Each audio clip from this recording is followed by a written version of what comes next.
Bem-vindo a I24 News em inglês, eu sou David Matlin, ao vivo de Tel Aviv. Continuamos nossa cobertura contínua, já bem avançados na segunda semana de guerra com o Irã, o 11º dia. Na verdade, assim como enfrentamos a rede restante de proxies terroristas regionais. Em Israel, enfrentamos constantes ataques de mísseis balísticos do Irã, frequentes foguetes de curto alcance e drones explosivos vindos de áreas do Líbano controladas pelo Hezbollah.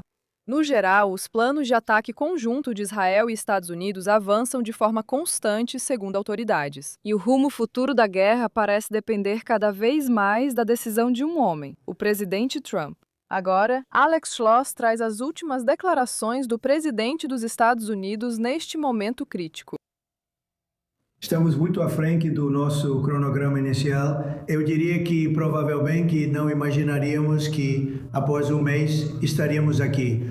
Mensagens contraditórias de Trump geram mais dúvidas do que respostas sobre o desfecho da guerra com o Irã.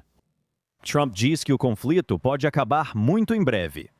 Mas, ao mesmo tempo, ele está flexibilizando algumas sanções relacionadas ao petróleo para acalmar o mercado abalado pela guerra. Enquanto relatos dizem que alguns de seus próprios conselheiros querem que ele comece a definir uma saída. Enquanto os preços do petróleo oscilavam bruscamente, Trump afirmou que os Estados Unidos suspenderiam algumas sanções a países produtores para aumentar a oferta e aliviar a pressão nos mercados globais. Continuamos a Operação Fúria Épica. Também estamos focados em manter a energia e o petróleo fluindo para o mundo. Também estamos suspendendo certas sanções relacionadas ao petróleo para reduzir os preços. Então temos sanções sobre alguns países. Vamos suspender essas sanções até resolver o estreito e talvez nem precisemos reinstalá-las. Haverá muita paz. Quando chegar a hora, a Marinha dos Estados Unidos e parceiros escoltarão os petroleiros pelo estreito, se necessário. Espero que não seja necessário, mas se for, nós vamos escoltá-los diretamente pelo estreito. O anúncio ocorreu após o petróleo subir para quase $120 o barril e depois cair para menos de 90, enquanto negociadores reagiam à possível maior oferta no mercado. Isso elevou a confiança do mercado, mas também confundiu a mensagem de Trump. Embora tenha dito que a guerra pode terminar em breve, ele afirmou que a campanha seguirá até o inimigo ser, segundo ele, total e decisivamente derrotado. Nós não vamos montar. Sabemos onde todos eles estão. Nós não vamos montar. Relatórios apontam que assessores de Trump o pressionam em privado a definir um desfecho mais claro. Temem que um conflito longo, preços instáveis do petróleo e impactos econômicos provoquem reação política negativa no país. A Casa Branca nega a reportagem e afirma que só Trump decidirá quando a operação acabará. Mas o Irã transmite mensagem oposta. Autoridades militares afirmaram que a guerra só terminará com a derrota do inimigo. A Guarda Revolucionária do Irã ameaçou embarcações ligadas aos Estados Unidos e Israel, e Trump alertou que qualquer ação contra a navegação receberia resposta americana mais dura. O ministro das Relações Exteriores do Irã descarta negociações com os Estados Unidos. Após 3 rodadas de negociação. Depois que a equipe americana na negociação, você sabe, disse ela própria que fizemos um grande progresso. Mesmo assim, decidiram nos atacar. Então, o cenário agora é algo familiar para quem acompanha Trump. Sinais conflitantes. Trump tenta acalmar os mercados e sugere que o fim pode estar próximo, mas também pode durar o tempo necessário. E o Irã promete seguir lutando. Por enquanto, os sinais de Washington e Teherã sugerem que pode ser muito mais fácil falar sobre o fim do que realmente alcançá-lo. Temos muito a discutir agora. Estou com 2 ótimas analistas no estúdio. Ariel Saran, correspondente sênior de Oriente Médio da I24 News em inglês, e Ruth Wasserman Landas, pesquisadora do Instituto Nisgov de Assuntos Estratégicos. Vocês duas são rostos impossíveis de não notar nesta última semana de guerra. Aqui, neste momento, Israel registrou alguns disparos em direção ao centro do país na última hora e meia. O que ocorreu nesses ataques recentes? Sim, houve um ataque conjunto. Isso não significa necessariamente que foi coordenada entre Irã e Hezbollah no Líbano, mas aconteceu ao mesmo tempo. Um míssil balístico foi interceptado sobre a região de Jerusalém. Outro caiu na área de Beit Shemesh. além de lançamentos do Hezbollah em direção ao norte de Israel. Apenas o mais recente. Há 20 minutos houve sirenes em Kiryat Shmona. Não há relatos de feridos em nenhum desses ataques. Mas estamos vendo que, na verdade, o pêndulo está se movendo para um aumento nos ataques do Hezbollah, que a frequência é muito maior do que os ataques iranianos. Já do Irã, estamos vendo 2 a 3 mísseis balísticos. O dano de cada míssil balístico vindo do Irã é muito mais significativo do que dos mísseis do Hezbollah. Muito maior. Isso mesmo. Foguetes e drones juntos. Estamos falando de 2 a 3 lançamentos a cada poucas horas. E com o Hezbollah estamos falando do triplo disso em cada rajada. E há várias rajadas por hora. Acredito que saíram algumas estatísticas. As forças de defesa de Israel declararam que acho que metade dos mísseis que vieram do Irã até agora, visando Israel, eram munições cluster. Neste momento, explique exatamente o que isso significa para os nossos telespectadores aqui. Ariel. Então, primeiro, é uma violação flagrante do direito internacional. É proibido usar essas munições cluster. Vou apenas dizer o que são essas bombas de fragmentação. É uma ogiva que se fragmenta fora da atmosfera. Ao entrar, ela se divide em 80 submunições menores, cada uma com cerca de 20 quilos.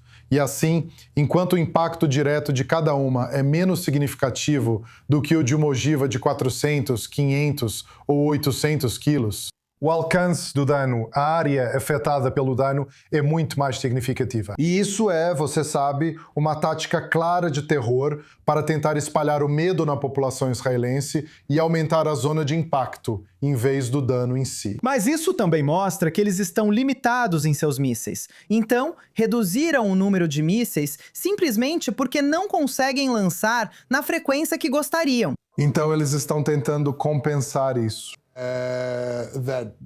A degradação no poder de lançamento com essas munições cluster para tentar maximizar o impacto deles. Eu gostaria de acrescentar algo sobre as coisas muito inteligentes e corretas que você disse, Ariel. Sabe, nós entramos em uma nova fase da guerra usando bombas de fragmentação. Além do fato de que isso é completamente contra a Convenção de Genebra e o direito internacional. Isso é mais um, digamos, aumento no desejo de causar caos, de matar mais pessoas, de aumentar o impacto. Não são apenas palavras clínicas em um laboratório. Isso é caos, morte, destruição. Isso aumenta a ameaça real contra os paramédicos, o pessoal médico de emergência. Aumenta o dano contra os civis, que é exatamente o que a República Islâmica do Irã quer. E é isso que o mundo precisa entender. Este é um novo nível de destruição, terrorismo e total desrespeito aos direitos humanos. Porque está muito na moda atacar Israel com isso. Mas isso é, digamos, um ponto de virada na República Islâmica do Irã. Não que precisássemos de qualquer prova. De que existe terrorismo de Estado. É industrializado exatamente no nível industrial. Isso é um salto enorme e é muito importante enfatizar e explicar que estamos em uma nova fase. Isso, irmão. Pessoal, em outra arena agora, digamos, os estados do Golfo, os estados árabes, além disso. O que eles estão vivenciando hoje? Eu sei que isso é, Narita, você está bem por dentro de como o Golfo, e especialmente os estados árabes, estão lidando com isso, dia após dia, hora após hora. Qual é a novidade? Como você descreveria a situação em que eles se encontram e como eles se encaixam nesse cenário neste momento? Então, eu acho que está havendo um despertar entre os Estados Árabes. Eu acho que tem havido uma postura hipócrita, mas ao mesmo tempo colegiada de apoio à República Islâmica do Irã. Muito parecido com muitas coisas que acontecem na Liga Árabe. Irmandade, união, até chegar o momento da verdade. E ainda assim, pelo menos declarativamente, houve uma espécie de união. Acho que está havendo um despertar brusco disso. Depois que a República Islâmica do Irã atacou de fato todos os estados árabes, o que é uma completa insanidade. Mas o Azerbaijão, tem o Catar, tem o Bahrein, tem os Emirados Árabes Unidos, claro, e a Arábia Saudita. Muitos desses países estavam pedindo à comunidade internacional, e especialmente aos Estados Unidos, para evitar uma guerra, e mesmo assim, a República Islâmica do Irã os atacou. E isso é um despertar importante. No entanto, precisamos entender que na frente israelense, isso não é um amor por Israel. Que isso não seja mal interpretado. Isso é uma percepção de que a República Islâmica do Irã está disposta e, de fato,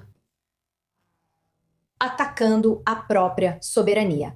Que eles tanto... Pode ser mais perigoso do que pensavam. Com tantas ameaças, precisamos conversar mais com vocês dois. Obrigada pela participação até agora. Olha, temos Kazir Isfahani conosco hoje, agora mesmo. Ele é diretor de pesquisa da União Nacional pela Democracia no Irã, de Washington, D.C. Obrigada por estar conosco.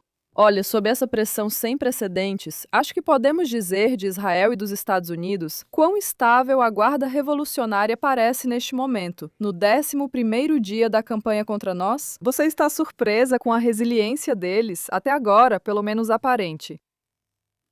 Então, o fato é que uma grande parte da liderança da República Islâmica permaneceu intocada. Sim, muitas das capacidades de mísseis deles foram atacadas, mas a liderança política, excluindo Ali Khamenei, está quase intacta. Vimos a mesma coisa acontecer durante a Guerra de 12 Dias, quando Khamenei estava escondido em seu bunker e comandantes militares do lado da Guarda Revolucionária foram eliminados por Israel. Outras figuras assumiram, incluindo Ali Larijani, que atualmente atua como secretário do Conselho Supremo de Segurança Nacional, e o presidente do parlamento, Mohammad Bogar Khalibov. Essas pessoas intervieram e estabilizaram o sistema. Enquanto pessoas como eles estiverem respirando, o sistema pode ser estabilizado. Sim, foi enfraquecido. Sim, alvos militares foram atingidos. Mas estamos muito, muito longe de onde deveríamos estar se quisermos realmente ver a República Islâmica e a Guarda Revolucionária desmoronarem. E de onde nós, o povo iraniano, podemos tomar o controle desse regime e derrubar a República Islâmica. A ameaça que assombrou o mundo inteiro nas últimas 5 décadas. Apesar da abordagem aleatória deles atirando quase em toda a região. Ataques crescentes a infraestruturas críticas, alvos civis, aeroportos, residências em todos os países ao redor deles. Na sua análise, a Guarda Revolucionária Iraniana está, de alguma forma, segurando suas capacidades? Ainda assim, como eles afirmam... Sobre o primeiro ponto, isso não é uma operação dispersa ou sem alvo da República Islâmica. Eles conhecem suas capacidades e estão usando isso da melhor forma possível. O que estão fazendo, eu vi durante anos dentro do Irã. Eu cresci em um bairro muito pobre e vivi literalmente ao lado de traficantes e chefes do tráfico. E essas pessoas sempre brigam entre si. As guerras de território que você viu em filmes, eu vi de perto, na linha de frente, nas ruas de Teherã. Um dos nossos vizinhos trabalhava com metanfetamina, o outro com opiáceos, e o terceiro era quem fazia o transporte das mercadorias para eles. E essas pessoas brigavam entre si, mas quando iam para as ruas, não iam lá para se matar ou acabar uns com os outros. O objetivo do confronto deles era impor medo e conseguir a desescalada através da escalada. Uma coisa que eles realmente faziam era cortar os próprios braços, mostrar sangue para o adversário, sinalizando: eu sou tão louco assim, estou me machucando. Recuem, desistam. É isso que a República Islâmica está fazendo ao atacar literalmente a infraestrutura civil em todo o mundo árabe. Eles estão aumentando a pressão sobre esses atores regionais para que aumentem a pressão sobre Israel e os Estados Unidos, para recuar, desistir e jogar mais uma tábua de salvação para a República Islâmica. Esse é o primeiro e o segundo ponto, agora mesmo. Mais cedo no seu programa, um dos seus convidados estava falando sobre as bombas de fragmentação que a República Islâmica está usando. Eles têm material nuclear enriquecido, o que impediria eles de começarem a usar bombas sujas contra os vizinhos. Esse é só um dos cenários que me vem à cabeça agora. Esse regime é suicida. Estamos lidando com um culto à morte que nada vai deter, exceto a aniquilação total.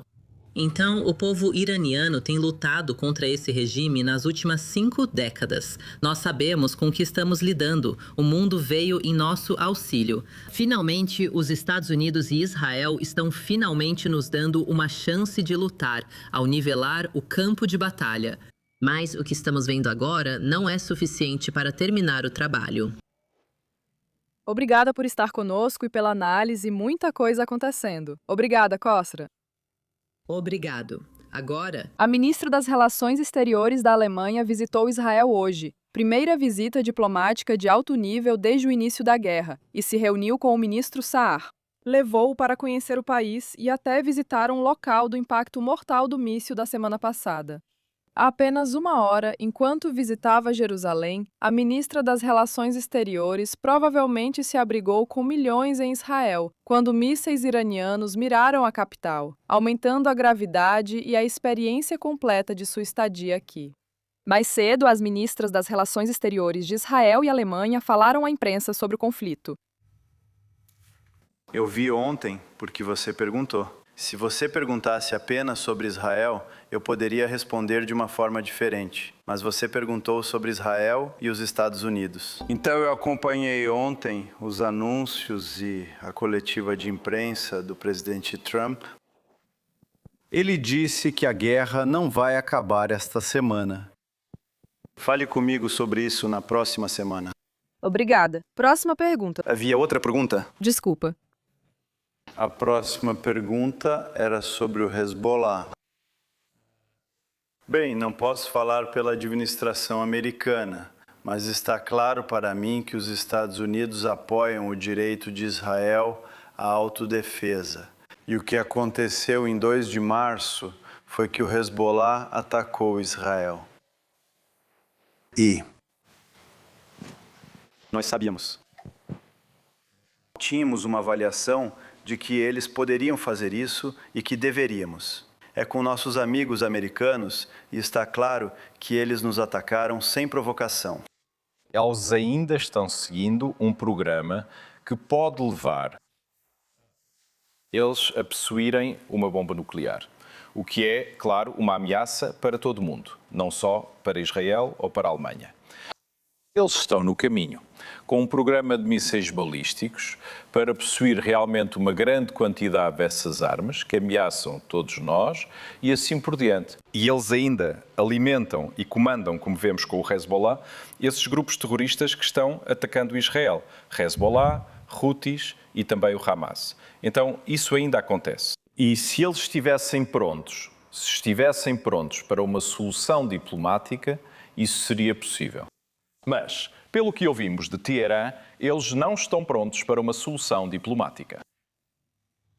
Vou retomar essa discussão no estúdio, Ruth, com a chegada do ministro das Relações Exteriores hoje, destacando a posição europeia para nós.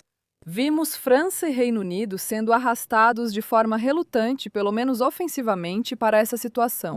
O que a ministra das Relações Exteriores da Alemanha faz? O governo alemão tem apoiado bastante Israel nesse impasse com o Irã. Voltando a junho, você sabe, o presidente deles ficou famoso ao dizer que Israel está fazendo o trabalho sujo por nós quando se trata do Irã. Como você vê o cenário europeu? Eles estão sendo puxados cada vez mais para isso? Sabe, eu não sinto nem um pouco que isso tenha algo a ver com Israel. Quero dizer, com todo respeito, é bom ouvir palavras gentis sobre Israel. Israel já aprendeu bem que se palavras gentis realmente bastam, isso não é sobre Israel. Essa é uma ameaça que é completamente se estendendo para a Europa, para os Estados Unidos da América, para o Canadá. Existem células adormecidas da Guarda Revolucionária, às quais eles vão recorrer quando sentirem que estão encurralados. E eles estão começando a sentir que foram. Criando essas células adormecidas há anos. Esse é um dos níveis da Guarda Revolucionária e do regime do Ayatollah para se proteger. E isso é algo que os europeus devem acordar para isso. A Alemanha já começou a perceber isso, o Reino Unido e a França. Não é que eles estejam dormindo. A arena política deles e a elite, vou usar uma palavra muito forte, estão cometendo traição contra o próprio povo. Por que estou dizendo isso? Porque eles estão permitindo que essas ameaças se infiltrem durante anos em suas próprias sociedades civis e criem raízes. E a mesma ameaça vai dominá-los. Muito, muito em breve. Agora, uma vez que isso já está acontecendo, o fato de que, como você disse, eles estão sendo conduzidos ou mais ou menos trazidos de forma relutante, quase engraçado, porque eles serão os primeiros a serem devorados, não Israel, porque Israel está totalmente ciente da ameaça. E meu coração se compadece dos cidadãos franceses e britânicos, porque há muitas pessoas entre eles que não fazem ideia de que estão sendo alimentados com uma narrativa que literalmente tem muito pouco a ver com a realidade. Ariel, sim. Sim, nós falamos sobre a realidade. Em 31 de julho do ano passado, 14 países emitiram uma declaração acusando a inteligência iraniana de tentar realizar ataques em seus territórios. Estamos falando sobre Albânia, Áustria, Bélgica, Canadá, República Tcheca, Dinamarca, Finlândia, França, Holanda e Espanha. A lista continua. Operando a partir das embaixadas, isso mesmo, operando a partir das embaixadas. Esses países estão diretamente ameaçados pelo Irã, mas não estão movendo um dedo para agir contra essa ameaça, muito menos ajudando o povo iraniano. Estou falando sobre os próprios interesses de segurança nacional deles. Eles não estão fazendo absolutamente nada. Estão deixando a arena apenas para Israel e para os Estados Unidos. Agora, para, citando como o chanceler disse em junho, fazer o trabalho sujo. E enquanto não houver uma frente unida e coordenada para enfrentar o Irã, como não houve nos últimos 47 anos, o Irã continuará a aterrorizar não só a região, mas o mundo inteiro. E cabe a esses países agir em prol de sua segurança nacional e não permitir que o Irã continue a ameaçá-la. E enquanto eles não agirem, estarão sendo cúmplices das atividades nefastas do Irã na região, na Europa e além. Nesse sentido, vamos olhar um pouco além daqui, olhando agora para a fronteira norte, a outra guerra para trazermos ao foco aqui. Autoridades israelenses e moradores locais se preparam para uma campanha longa contra o Hezbollah, que pode seguir mesmo após o fim da guerra com o Irã. Segundo avaliações e relatórios recentes, o Hezbollah entrou no conflito na semana passada, lançando foguetes e drones no norte de Israel. Desde então, as forças de defesa de Israel emitiram vários avisos detalhados de evacuação para o sul do Líbano e partes de Beirute, atacando 24 horas por dia o restante dos aparatos e infraestrutura do Hezbollah, localizados principalmente em áreas urbanas. Vou trazer Yaakov Lapino, analista de segurança, para comentar essa situação. Acho que nas últimas atualizações, na última hora, Yaakov, falamos sobre o crescente isolamento do Hezbollah regional e dos vizinhos, algo inédito. O governo central em Beirute condenou o grupo e, sob o novo regime, pressiona os sírios pela primeira vez em anos, posicionando tropas na fronteira e bloqueando a rota. Eu entendo que os líderes sírios e libaneses conversaram na última hora, ou pelo menos falarão em breve, novamente aqui, depois que a Síria expressou apoio ao desarmamento do Hezbollah. O que podemos entender disso? O que está se desenvolvendo em torno do Hezbollah lá? Bem, eu acho que o que está acontecendo é que o governo al-Shara da Síria está basicamente aproveitando o fato de que o Hezbollah está sendo enfraquecido por Israel e percebe que o novo governo libanês quer diminuir o poder político, militar e terrorista do Hezbollah no Líbano. Aproveita isso para se aproximar do governo libanês, o que não deveria surpreender. Vamos lembrar do governo al-Shara. Antes de se tornar o regime sunita da Síria, ele estava entrincheirado em Idlib, no noroeste da Síria, e estava lutando contra o Hezbollah e contra o Irã. E a Força Quds e o Guarda Revolucionária e as milícias, o eixo xiita iraniano esteve em plena guerra por muitos anos em toda a Síria. especialmente onde al-Sharaa governava em Idlib. Então, quando eles tomaram conta de toda a Síria, não é surpresa que tenham uma visão muito hostil do Hezbollah. Esses são inimigos. Eles vêm lutando entre si há muitos anos. Então, qualquer oportunidade de enfraquecer o Hezbollah é um interesse compartilhado com o regime de al-Sharaa. Não importa que isso traga seus próprios riscos e ligações com elementos sunitas fundamentalistas, isso não muda nada em relação à hostilidade deles contra os jihadistas xiitas do Hezbollah. Essa é a natureza da região em que estamos, David, eu acho. Também vale ressaltar que, recentemente, ouvimos o porta-voz das FDI para a mídia internacional. E ele disse que o Hezbollah instalou algumas de suas capacidades mais críticas, lançadores de foguetes, lançadores de vantes e salas de comando sob prédios altos em Darriá, no subúrbio sul de Beirute, que o Hezbollah controla e que foi evacuado de civis. E é por isso que vimos dezenas desses prédios altos sendo alvo e desabando por causa dos ataques da Força Aérea de Israel. Esses prédios servem como escudos humanos em massa para proteger capacidades críticas, o que não surpreende. Mas não acho que Daia vai parecer a mesma depois desta guerra. É o que parece. Ainda estamos nas fases iniciais da campanha aqui, pelo menos dessa campanha renovada contra o Hezbollah, incluindo todas as peças das FDI do outro lado da fronteira. Agora, vamos ver onde isso vai dar. Yaakov, obrigada pela análise até agora sobre a situação no Líbano. Vamos fazer uma breve pausa e voltamos já com mais cobertura ao vivo. Fique conosco para todos os ângulos da situação. 11º dia da guerra entre Israel, Estados Unidos e o regime em Teherã. Continue ligado na i24 News em inglês para mais novidades.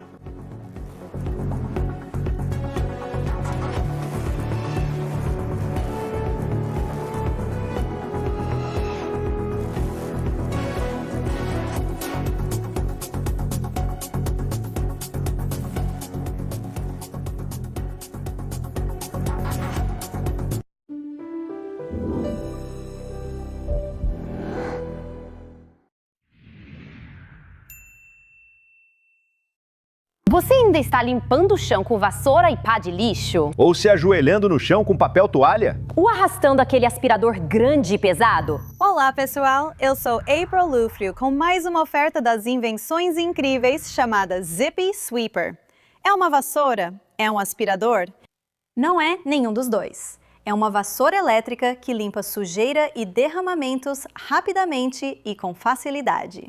Seja limpando derramamentos acidentais na cozinha, pelos de animais, poeira ou migalhas de lugares difíceis de alcançar, a Zippy resolve para você. Com sua cabeça giratória de 360 graus e design ultra leve, você vai terminar a limpeza em metade do tempo e sem nenhum esforço. Ela faz a transição facilmente de superfícies duras, como azulejo, vinil e madeira, para tapetes de pelos baixos. Diga adeus aos fios emaranhados. A Zippy Sweeper funciona com uma bateria recarregável de longa duração, oferecendo até 60 minutos de limpeza ininterrupta.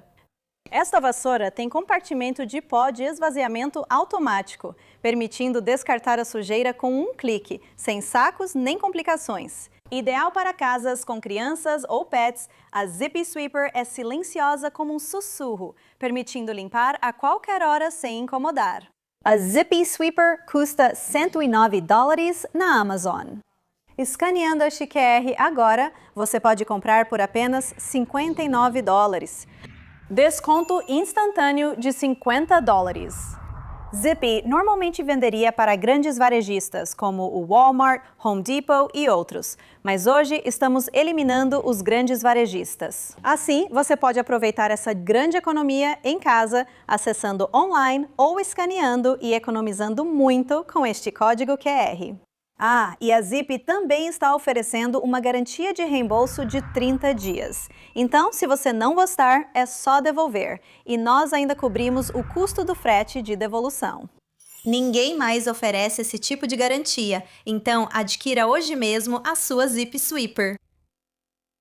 Cansado da dor de cabeça e do alto custo ao vender sua casa? A Ideal Agent conecta você aos melhores corretores locais para vender rápido e pelo melhor preço. Tudo isso por comissão a partir de 2%. Conseguimos o melhor preço pela nossa casa e a menor comissão que eu poderia imaginar. A casa foi vendida em 2 dias. Foi muito emocionante para nós.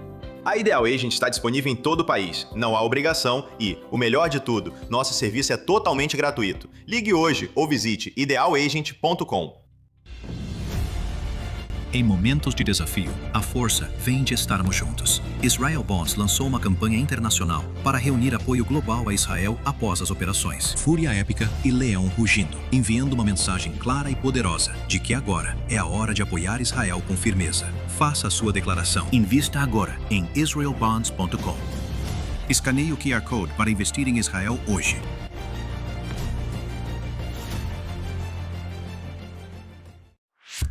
Você mora em Israel ou vai fazer Aliyah? Parabéns! Tem smartphone? Baixe grátis o app Olim e conheça tudo o que oferecemos.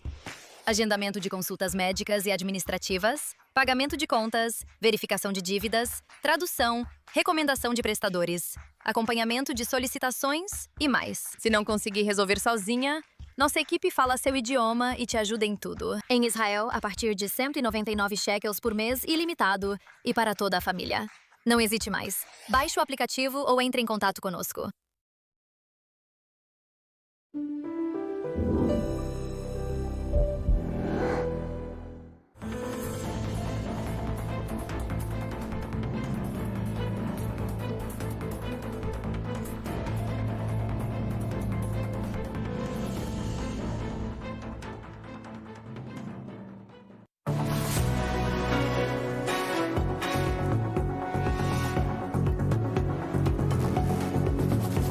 Bem-vindos de volta à nossa transmissão ao vivo de Tel Aviv. Eu sou David Matlin, para quem está chegando agora. Temos uma cobertura contínua sobre a guerra em andamento neste momento, e o assunto em foco enquanto começamos esta segunda metade da hora. Os preços globais do petróleo oscilaram bruscamente nestes 11 dias de guerra, assim como as preocupações de grande parte do mundo que não é diretamente afetada pelo conflito. Mas a maior parte dessa perturbação até agora veio das ameaças em torno do Estreito de Hormuz e, claro, da incerteza sobre quanto tempo esse conflito vai durar. Então, nesse sentido, estamos com Julian Monton-Yen. Ele é economista de mercados de petróleo da Energy Intelligence e está falando conosco da França. Obrigado por estar conosco, Julian. Como falei, os preços têm variado muito. Principalmente, eu diria, afetados por cenas como refinarias ou instalações de armazenamento em chamas e as ameaças no Estreito de Hormuz. Seria até agora, sabe, uma guerra de narrativas e retórica que fez os preços do petróleo oscilarem? Oi, David. Sim, estou muito inclinado a pensar o mesmo que você. Quer dizer, ontem à noite, o preço do petróleo Brent, que é a referência, fechou pouco abaixo de $99 por barril, depois de uma tensão que chegou perto de 120. Então, sabemos que se as coisas piorarem ou se as manchetes ficarem realmente assustadoras, então voltaremos para $120 por barril, possivelmente até mais. Mas agora está oscilando por aí. Acabei de ver algo como 86, 87, estava 92 mais cedo. Então está caindo, sim. Quer dizer, essas variações aleatórias de preço me mostram que esse mercado ainda é muito influenciado pelas manchetes. Como você disse, sabe, o que é mais chocante do que um petroleiro em chamas perto do Estreito de Hormuz, claro, e o presidente Trump parece estar totalmente no comando, tipo, ele tentou acalmar o mercado ontem à noite e de alguma forma funcionou. Mas sabe, uma observação precisa do que está acontecendo está ficando mais complicada. A situação muda tão rápido que é difícil observar exatamente o que acontece lá na prática. Não tenho certeza se estamos recebendo informações claras de alguns estados do Golfo, especialmente da Arábia Saudita. Tem sido meio opaco. Você tem razão, não sabemos a dimensão do que ocorre. Sobre o presidente Trump, sabe, você citou que ele está no comando e tomando medidas para compensar aqui. Falando sobre as reservas do G7 talvez entrando no mercado, reservas dos Estados Unidos, o afrouxamento das sanções contra a Rússia, o petróleo venezuelano recentemente adquirido pelos Estados Unidos. Sabe qual a importância de todos esses fatores em relação ao que está sendo proposto, ou pelo menos discutido, para ajudar a estabilizar a situação? Bem, eu acho que isso é importante, sim. Certamente ajudaria a estabilizar a situação, pelo menos no curto prazo, sabe? A longo prazo pode ser um pouco mais complicado, mas acho que não há motivo para pânico total agora, sabe? Se a guerra durar, é claro, os países vão ter que recorrer às reservas estratégicas de petróleo e os estoques comerciais provavelmente serão usados mais cedo. Porque, sabe, com os preços girando em torno de $100 por barril, então vender o petróleo bruto faz sentido. E agora, o mundo tem aproximadamente 9,6 bilhões de barris de petróleo bruto e derivados armazenados. Então, sabe, não são mais de 3 bilhões que são reservas estratégicas, o resto é comercial. Mas isso mostra que, sabe, os estoques obrigatórios nos países da OCDE normalmente devem cobrir 90 dias. Com 9,6 bilhões de barris, você pode cobrir vários meses de interrupção líquida do Estreito de Hormuz. Agora, a complicação é que não está claro como as liberações dessas reservas serão alocadas. Será proporcional ao consumo total de petróleo de cada país ou os Estados Unidos vão arcar com a maior parte dos esforços? Isso precisa ser discutido, quer dizer, ainda está sendo debatido neste momento. Acho que ainda é cedo neste conflito, mas o petróleo tem um papel central. Julian, obrigada por estar conosco. É um prazer. Agora volto ao estúdio para retomar a discussão sobre o conflito de Israel, ao norte, de onde paramos antes do intervalo, com Ariel e Ruth aqui. Ariel, você mencionou anteriormente que a maior ameaça que Israel enfrenta agora é o Hezbollah. E Ruth, o efeito disso sobre as pessoas lá no norte? Esta parte da população em Israel está muito marcada e desgastada pela guerra, tendo presenciado inúmeros conflitos. Como você descreveria a situação dessas pessoas? Agora que estamos entrando em mais uma rodada de conflitos com o Hezbollah, como você descreveria o que está acontecendo lá no norte? Primeiro, quero enfatizar que, sem qualquer motivo, o Hezbollah, sem ter sido atacado, sem ter sido arrastado para a guerra, abertamente casus belli abriu fogo contra civis israelenses. Isso é o primeiro ponto, axiomaticamente, isso é um ato de guerra e, portanto, o que precisa ser feito é destruir essa ameaça. Essa é uma responsabilidade absoluta de qualquer governo do planeta. Impedir que qualquer milícia em qualquer lugar do mundo ataque abertamente seus próprios cidadãos. Esse é o primeiro ponto. O segundo ponto são os civis israelenses e judeus no norte do país. Aliás, não só judeus, mas também drusos, muçulmanos, cristãos e judeus, todos juntos. Vivendo na Galileia e na parte norte de Israel, estão constantemente passando dias, mães, avós, crianças na sala segura. É difícil imaginar, até mesmo para nós que estamos no centro do país, é difícil imaginar. Isso nos lembra de anos e anos atrás, e é exatamente o que aconteceu com nossos civis no sul de Israel durante todo o dia 7 de outubro.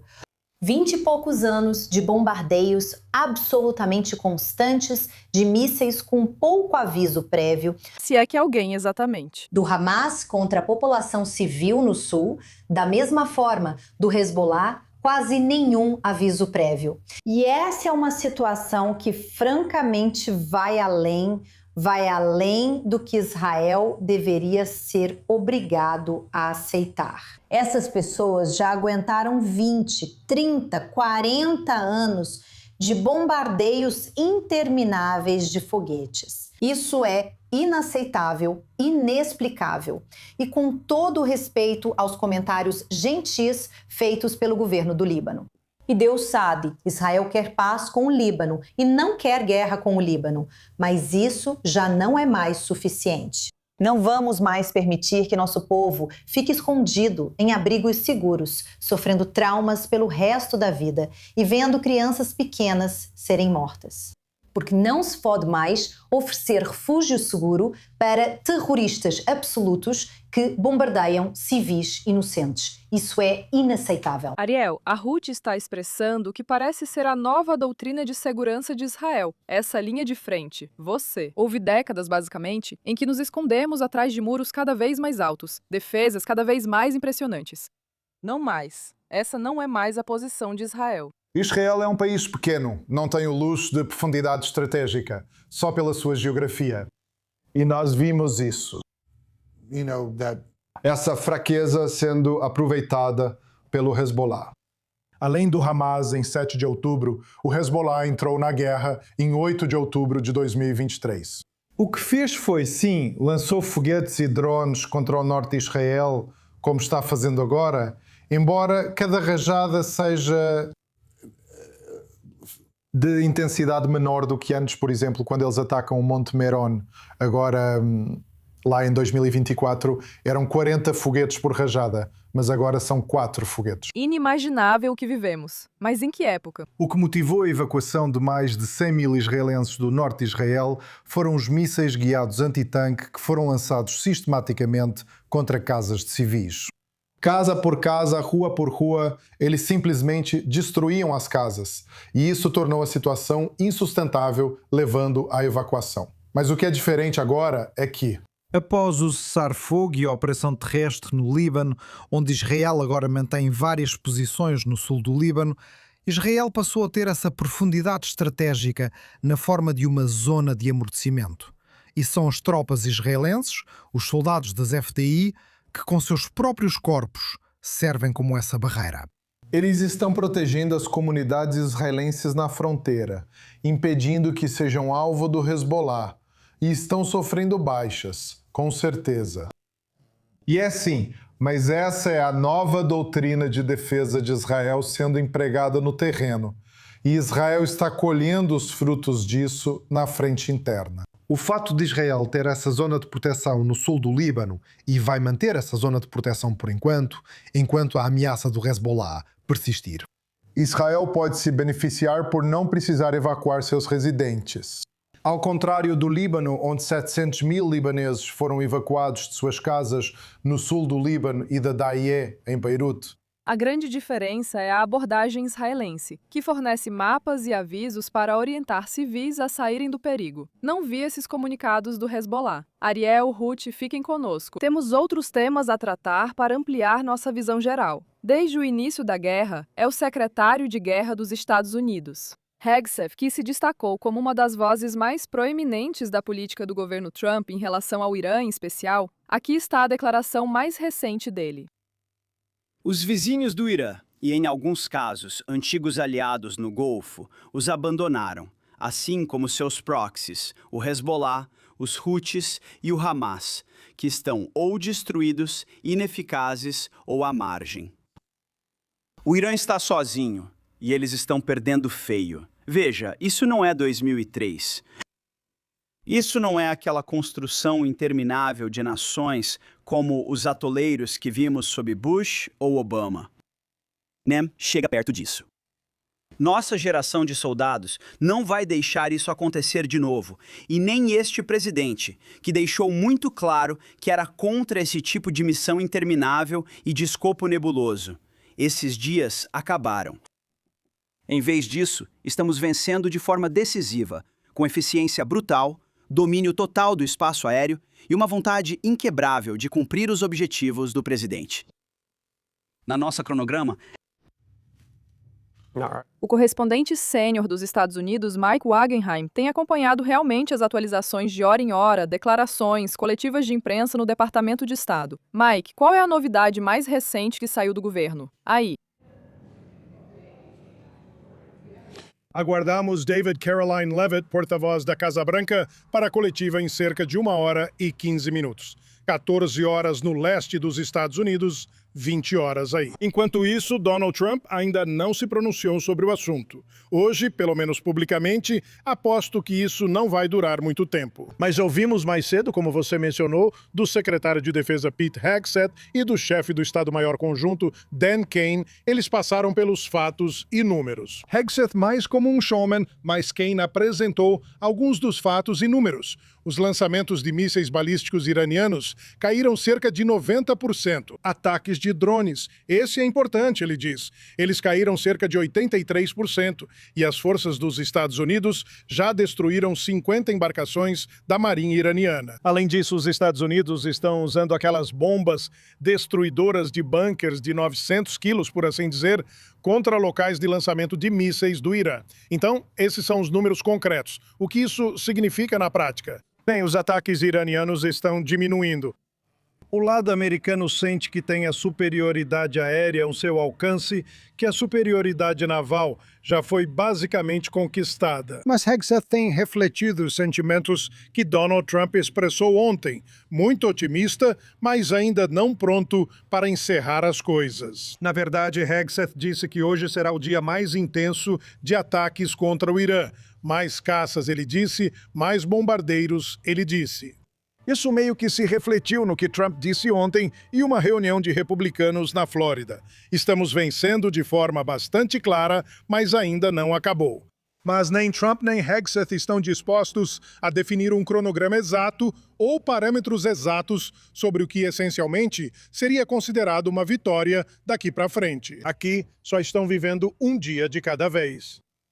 Obrigada, Mike, por acompanhar as declarações da Casa Branca e da administração. Obrigada pelas informações. Falamos agora com Hazen Arrabra, ex-conselheiro sênior do Departamento de Estado dos Estados Unidos. Ele também veio de Washington, D.C. É esclarecedor discutir essas questões com você. Quero mudar o foco para o que está acontecendo internamente. O presidente Trump está mantendo apoio suficiente do Congresso neste momento? Isso parece importar? Isso importa, sempre importa. O presidente tem apoio, obviamente. A economia não foi afetada tão drasticamente quanto algumas pessoas esperavam. Talvez tenhamos a única questão em que democratas e republicanos podem concordar. É algo raro de se ver em Washington neste momento. Mas ambos concordam que o Irã é uma ameaça à segurança nacional dos Estados Unidos, à segurança dos cidadãos americanos e à segurança dos nossos amigos e aliados. Houve uma tentativa tímida de interromper a guerra, principalmente pelo Congresso, mas isso foi rapidamente encerrado. As coisas estão boas aqui, para dizer o mínimo. Estamos falando de uma guerra que já dura 10 dias contra um regime que se preparou meio século para isso, de um jeito ou de outro. Então, o sucesso até agora é bom. Tá mais do que aceitável e eu acho que o americano médio entende que isso é algo bom a longo prazo, mesmo que possam sentir algumas dores econômicas leves no posto de gasolina ou em um futuro próximo. Isso é, sabe, nessa linha. Quero dizer, parece que há, não sei como descrever, um argumento crescente ou pelo menos persistente nos Estados Unidos, que pedem para você rebater isso. Argumenta-se que Israel teria arrastado os Estados Unidos nesta guerra. Esse regime tornou sua missão se opor e prejudicar os Estados Unidos em todas as oportunidades desde 1979. Definitivamente existem vozes antissemitas e algumas vozes pró-regime do Irã que tentarão inserir essa mensagem no debate público. Mas não se engane, a primeira coisa que esse regime fez, ou que a Revolução Islâmica fez em 1979, foi invadir a embaixada dos Estados Unidos e sequestrar diplomatas americanos. Eles têm gritado "Morte América" desde então. Isso não é só uma questão de Israel, mas também americana, como vimos, afetando todos os nossos aliados na região.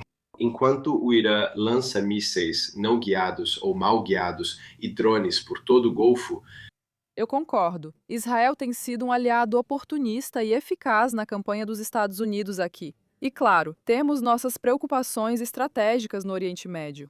Olha, é um pouco vago, sabe, com todas as análises e comentários diários, até onde o presidente Trump vai chegar. Quais cenários você, Hazen, observa sobre uma saída dos Estados Unidos ou uma declaração de vitória? bem, a bola está com o regime iraniano agora. A maioria das capacidades deles foi destruída, eles não conseguem montar nenhuma defesa concreta de forma alguma. Obviamente, eles têm um novo líder supremo, de quem ninguém teve notícias desde que foi nomeado, escolhido, seja lá como eles chamam isso. Estamos tentando ver o que eles estão dispostos a fazer agora. Quero dizer, essa guerra vai acabar de um jeito ou de outro, seja através da remoção completa desse regime, e isso precisa ser feito pelo povo iraniano, que esperamos que se levante em algum momento aqui. Ou pode ser através de um processo diplomático, onde o Irã se rende, entre aspas, e começa a traçar um novo rumo para o país. Mas o presidente parece querer ver isso acontecer, seja por uma mudança completa de direção ou uma mudança completa de regime neste momento. Hazen, obrigado por estar conosco de Washington, D.C. Agradeço. Obrigado.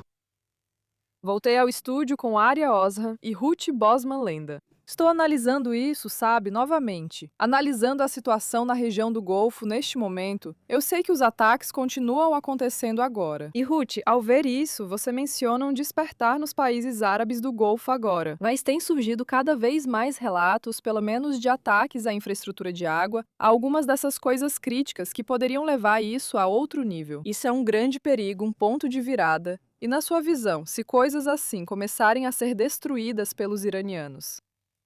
Acho que há dois elementos na minha análise em relação aos ataques da República Islâmica do Irã contra os Estados Árabes. Primeiro, um erro de cálculo por parte da República Islâmica, que esses ataques vão criar um esforço maior, digamos, por parte desses países para pressionar os Estados Unidos e Israel, especialmente os Estados Unidos, para parar isso. Que é o que o Irã espera, acho. Um erro de cálculo muito grande. Pelo contrário, na verdade, o que aconteceu foi uma raiva muito grande entre os Estados Árabes. Isso também é uma questão de orgulho. Além disso, existe a questão da divisão sunita-xiita, que voltou a desempenhar um papel significativo.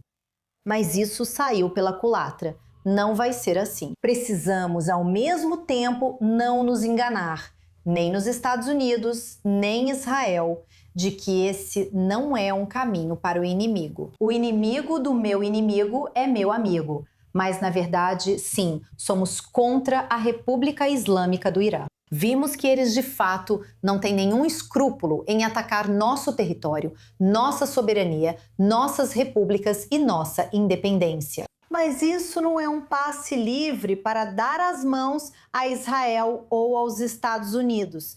E isso é muito importante de entender. Coloco os Emirados Árabes Unidos em outra categoria, mas é preciso analisar e observar os demais países. Por exemplo, vemos agora o Catar dizendo aos líderes do Hamas, antes de tudo, bom dia, Catar. No mínimo, já era hora, mas só vou acreditar quando eu vir. E as palavras são bonitas, mas não são suficientes. Uma questão importante não abordada. O que os Houthis estão fazendo no Iêmen? O que está acontecendo com eles? Eles estão desfilando nas ruas em solidariedade ao Irã. Eles estão ameaçando, estão se exibindo, dizendo que têm o dedo no gatilho. O que é isso? Eles estão prontos com a Jordânia. 1 ano de campanha contra Israel por Gaza, mas não quando o Ayatollah morre, o grande patrono deles. O que explica eles ficarem parados e desfilando neste momento? Eu acho que, como há uma presença militar ocidental tão grande na região, isso, por um lado, é um fator de dissuasão, por outro, é visto como tenho certeza de que há muitas mensagens chegando a Saná para não se juntar, porque isso seria um confronto, talvez um confronto a mais. É inflamar tudo, envolvendo o Golfo em uma guerra regional. Então eu acho que eles são atores racionais. Por mais estranho que possa parecer acreditar, mas é interessante ver isso, sabe? Também levou um tempo para o Hezbollah entrar. E a retaliação deles, a eliminação do líder supremo, foi lançar 6 foguetes. E assim, estamos vendo que essa rede de proxies do Irã é muito descentralizada. E, na verdade, eles não estão todos marchando ao comando do Irã, de Teherã. E com o novo líder supremo, imagino que esse efeito só vai ser exacerbado. Agradeço essa análise. Olha, outro elemento que estamos observando é uma onda de apoio na Austrália. se formando em torno das jogadoras da seleção feminina de futebol profissional do Irã, enquanto elas voltam para casa, para o Irã. Mas nem todas. Cerca de 5 jogadoras receberam asilo lá. Mas aqui está a mais da nossa Emily Francis. Por que o presidente Trump foi tão firme nisso?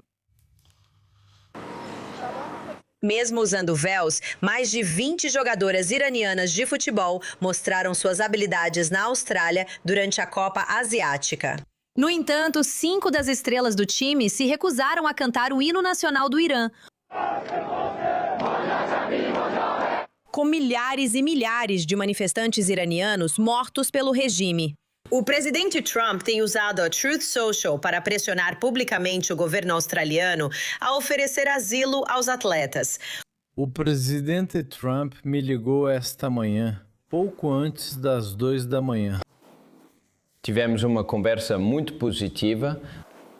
Ele estava preocupado com as mulheres iranianas do time de futebol, com o bem-estar delas e com a segurança delas, caso voltassem para casa. Hoje, o primeiro-ministro australiano Anthony Albanese anunciou sua decisão de oferecer asilo para 5 dessas mulheres. Ontem à noite, consegui dizer a 5 integrantes do time feminino de futebol do Irã que elas podem ficar na Austrália, que estão seguras aqui e que devem se sentir em casa aqui. No entanto, o restante do time feminino optou por não aceitar as oportunidades de asilo e, em vez disso, decidiu voltar para casa por medo de represálias contra suas famílias. A Austrália abraçou o time feminino de futebol do Irã. Essas mulheres são extremamente populares na Austrália, mas entendemos que elas estão em uma situação terrivelmente difícil com as decisões que estão tomando. Tudo certo. Mas australianos locais foram às ruas para bloquear o ônibus que levava as outras companheiras de equipe do hotel ao aeroporto. E mais multidões, incluindo muitas pessoas de ascendência iraniana, apareceram no aeroporto com apelos emocionados para que ficassem. Porque eu sou mulher e eu sei o que vai acontecer com essas garotas se elas voltarem para casa. O que significa? Elas estavam lutando contra a punição. Com mais de 80 mil iranianos vivendo na Austrália e mais de 115 mil australianos vivendo no Oriente Médio, o primeiro-ministro Albanese também anunciou que a Austrália enviaria apoio militar para a região, para ajudar nos esforços de defesa contra a agressão iraniana. Meu governo deixou claro que não tomamos ações ofensivas contra o Irã. Nosso envolvimento é apenas defensivo. E em defesa dos australianos que estão na região, assim como em defesa dos nossos amigos, os Emirados Árabes Unidos, sobre o fornecimento de títulos. E trouxemos para vocês o máximo que pudemos aqui, nesta primeira hora ao vivo do que será mais notícias de última hora chegando para você pela i24 News. Siga-nos nas redes sociais. Confira nossa programação de transmissões ao vivo em inglês nesta semana. Nossa cobertura em tempo de guerra começa às 16 horas horário de Israel e segue até tarde da noite. Estamos aqui para cobrir todos os principais acontecimentos para você. E por hoje é isso aqui em Tel Aviv. David Mauntling, mais uma vez, obrigada por assistir. Onde você estiver, fique em segurança e siga nos acompanhando. Trazemos tudo para você aqui na i24 News em inglês.